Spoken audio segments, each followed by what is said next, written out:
Kristen Redman, and today we are going to talk about how the planets out there in the sky are making an impact on us for this upcoming week of January 8th through the 14th, 2018. And Happy New Year to everybody. I didn't do a video for the week last week because I did all of the videos for each sun sign for 2018, along with an overview forecast for 2018 as well. So that was a lot of videos, and I was tired, and I thought, you know what, we'll wrap it all into this week, because this week there isn't too much more happening. So if you have not had an opportunity, take a look. I have in a playlist below 2018 readings by your sun sign, and it kind of tells you what the planets are really doing for your specific zodiac sign this year. But not just your sun sign. It's really important to find out the three components that make who you are and what your birth chart is, to better understand yourself and really utilize the amazing tool that astrology can be. I also have a link below where you can look to see what to calculate your sun sign, moon sign, and ascendant in your birth chart, because each one of those signs is what I consider a cornerstone that what makes you who you are. Your sun is what you're here to do this lifetime. It's the energy that you wish to exude. So it's your outer self and your outer direction. Moon is your inner self, your emotional self, how you operate on a subconscious level. And then our ascendant is our rising sign is the mask that we wear to the world, how the world sees us. And it's generally what our personality is when we go outside of our home and out of ourselves. It's how we act. So outer self, inner self, and what the world sees. That's a good way of understanding the self. Watch each horoscope for each one of those signs as well too, and you'll get a really good understanding of the different things that are happening this year, internally and externally for you. I know how to plan around it accordingly. So anyway, let's talk about this week, huh? Let's talk about this week for all of us, and we'll start with last week, because I kind of missed it, because I did 7 million videos and I was tired. But anyway, so last week, here we go in 2018, right, the very first week of the year, and what was happening in the skies planetarily was a really big thing to start this first year out. And it's really beautiful, because both of the planets that made the biggest impacts, the signs that were making the biggest impacts this week, are the ones that are really the big players for 2018. So we will start first with that full moon, the super full moon that we had that started out the new year. Full moons in astrology represent endings, cycles that have come to their natural completion. And how fitting is that to start out the new year in that same frame of mind? Now, the full moon was in the sign of Cancer at the beginning of this turn to the 2018. Cancer is a sign that focuses very much on the home, family, our roots, our childhood, our mom. Those are the things that are ruled by the fourth house in astrology, as well as the sign Cancer that naturally rules that house. Now, the full moon starting out this new year was also in that too. So think of it in this terms. These are endings that are coming to cycles that repeat themselves with the home, with the family, with mom, with the mom within you, with the mom that you are, to your own children, to how you nurture yourself, to how you nurture those around you. But there's a lot of things that are shifting and changing in those regards. So we have a full moon that highlights where those cycles need to end, right? This year, we also have an eclipse that's happening in the sign of Cancer. So this is the big event that happens for Cancer this year. Eclipses happen every year. We have them in February, and then we have them again in August. But for some reason this year, it's dialed back a little bit, and we have a Cancer eclipse that's happening in the sign of Cancer as opposed to Leo, as it would normally. That's huge for our Cancer friends. That means that this is a year of major new beginnings, new ways of acting, new ways of being, new ways of working, new ways of loving, new ways of communicating. So many wonderful things that are coming, but it's not just limited to our Cancers, who definitely will feel that shift the most. it's going to impact us all in a lot of ways because we are focusing on ending cycles, bringing things out in the light from childhood that need healing. Okay, 2018 is the year of healing thanks to Jupiter going through Scorpio. So that's the underlying current of this year. Healing from the new beginnings of 2017 that were initiated. Now, we have this eclipse in July 13th that happens, and it's in that sign of Cancer, just like this full moon. So this was kind of a sign this week.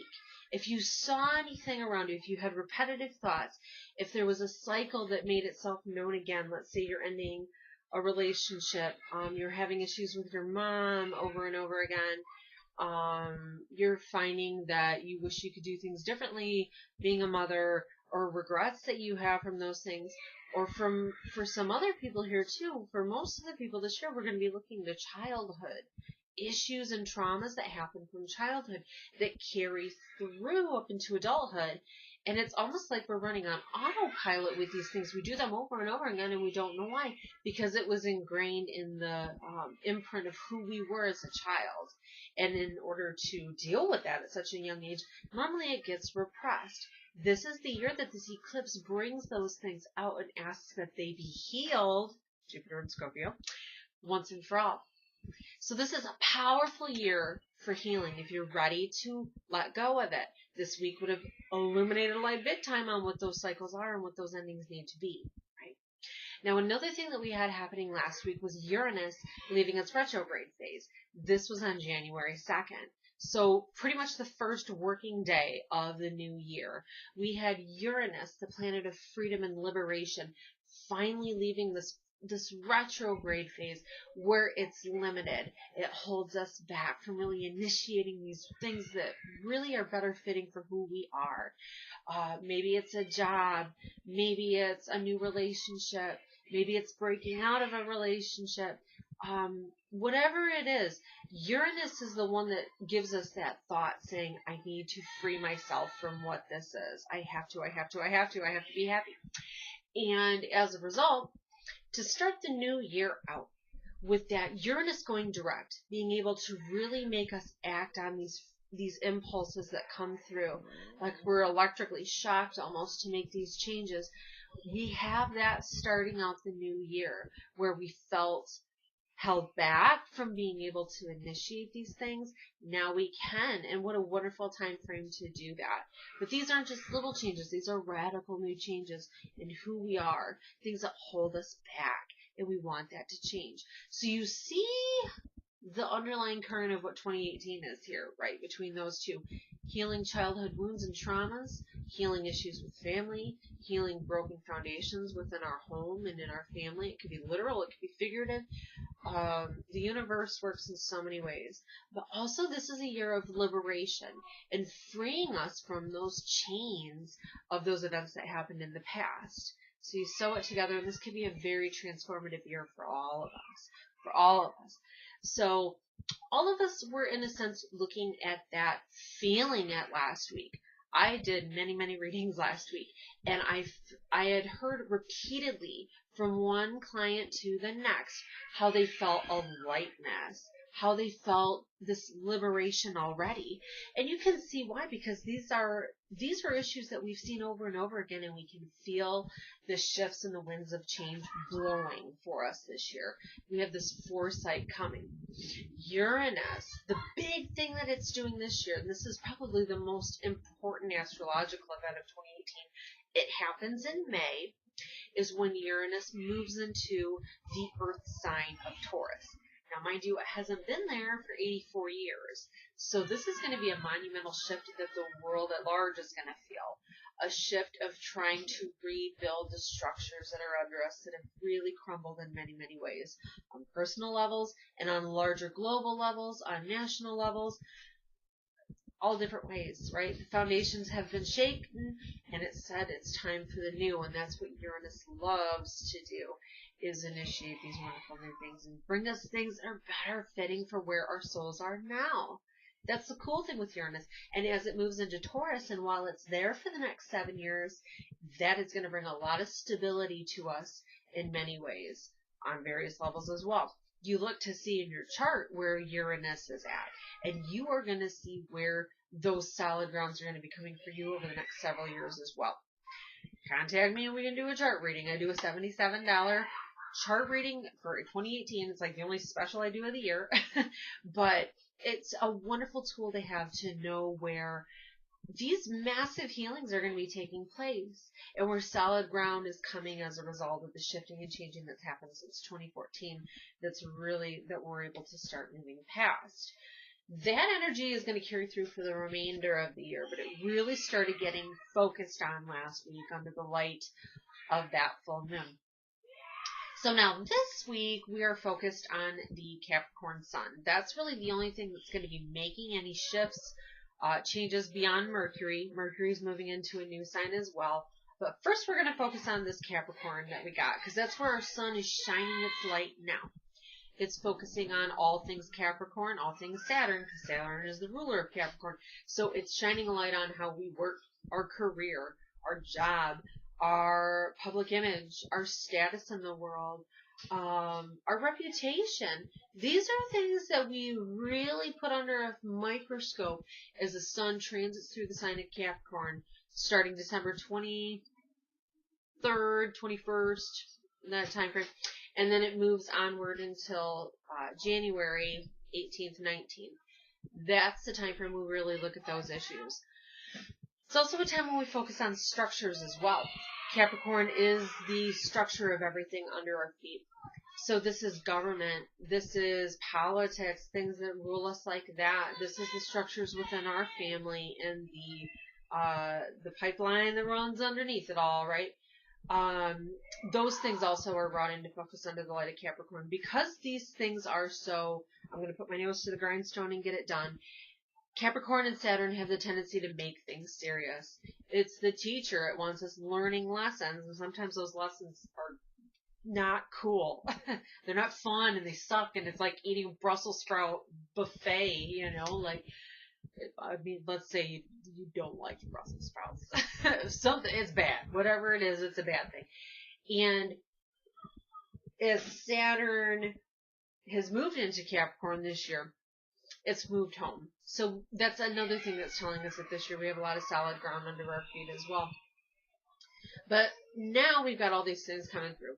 And then this week, we have the sun making connections with Venus, and it's also making connections with Pluto, which are in this sign of Capricorn right now.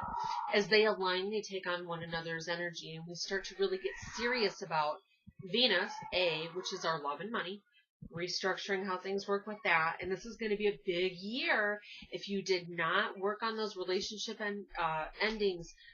All of the issues that came up in 2017 for relationships, it's coming back this year. I'm telling you what, especially when we have the Venus retrograde again that happens in the fall. But this week, Capricorn sun is shining a light on those cracks in the foundation in terms of love and money. We also have the Capricorn sun shining its light on Pluto. Pluto is where the massive transformations happen. That's where we say this has to be rebuilt, and then this is how we're going to do it. So this is a week we really get some good ideas for how we want to change those things and patch those holes moving forward into this year. As we do, that's where the healing happens. So that's basically the only thing that's happening this week. It's kind of cool because we've got that Uranus out there that's trying to free us from these cycles that we hit the repeat button on, right? We got Uranus out there. One of the first major aspects that it's making for the new year is to that Venus, that planet of love and money.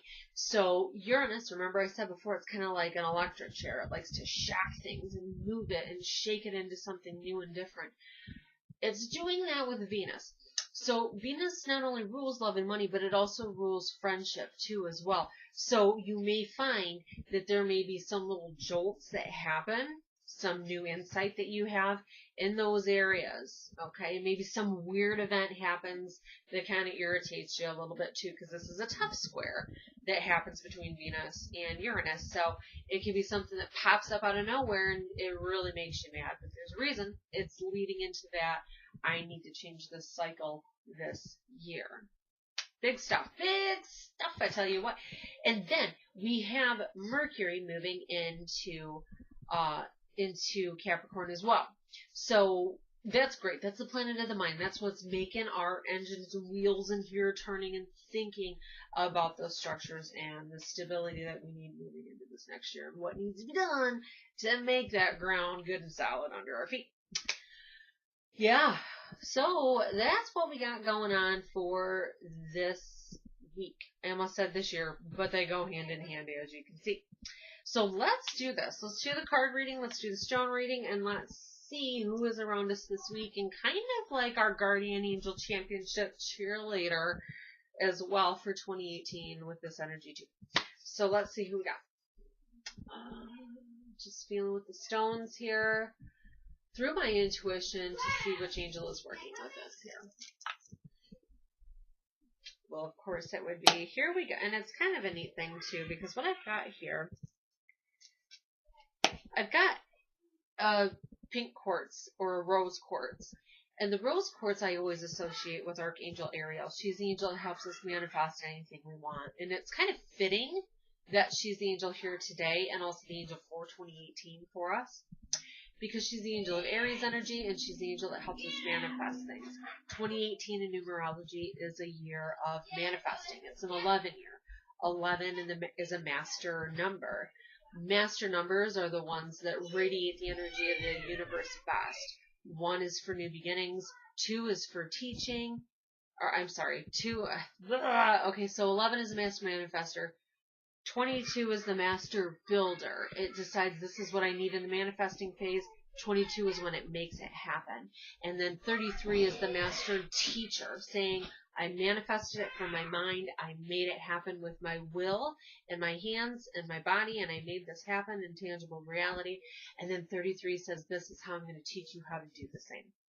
So 11, that is what this year is. This is an 11 year, the year of that planting the seeds for change and saying, this is what I want to happen. This is where we keep our thoughts positive. She's the angel that helps us keep our thoughts positive. Because if we keep our thoughts negative, saying, oh man, this business ain't ever going to work out. Oh man, I'm never going to find love. Oh man, I'm always stuck in this job. I'm never going to have money. If we keep thinking those things, that's exactly what we're going to manifest, especially under the power of this year, because it's trying to heal these things. And if we're sending out this vibe that we want to manifest bad, it's going to manifest more bad. So she's the angel that's going to help in that process right there. So let's call on her now and see what her message is beyond just keeping those thoughts positive. Let's see what her thought process is as well for us. Whoa, that jumped out.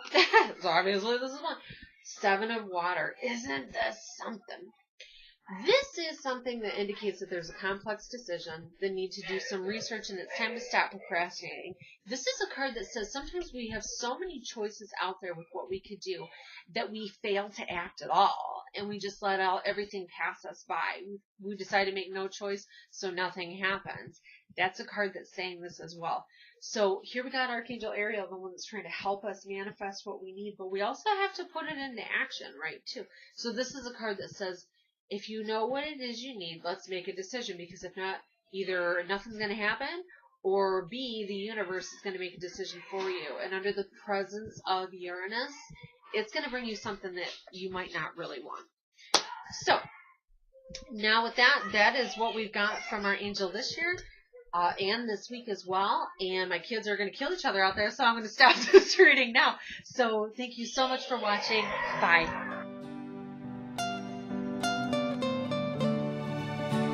Thank you.